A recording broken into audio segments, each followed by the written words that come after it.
Hi అండి, welcome back to our channel అండి. ఈరోజు అయితే ట్రెండింగ్లో ఉన్న ఒక వీడియోనైతే మనం చేసి చూద్దామండి ప్రాక్టికల్గా.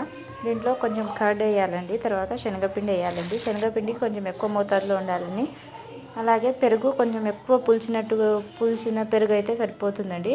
ఇదైతే కొంచెం నల్లగానే ఉంది. దీనికైతే పూత పూసినట్టుగా బాగా కలిపిన ఆ పెరుగుని ఆ శనగపిండిని అయితే దీనిపైన బాగా పూత పూసినట్టుగా పూయాలండి నీట్గా.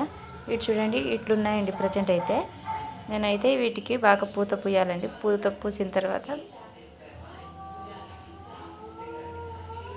ప్రజెంట్ అయితే వీటికైతే ఇది ఇలా పట్టియాలండి. ఈ పెరుగుని శనగపిండి ఈ పేస్ట్ని అయితే పట్టించిన తర్వాత ఎండలో 1 గంట పాటు ఉంచాలండి. ఉంచిన తర్వాత ఏదైనా టిష్యూ పేపర్తో క్లాత్తో కానీ తుడచాలండి.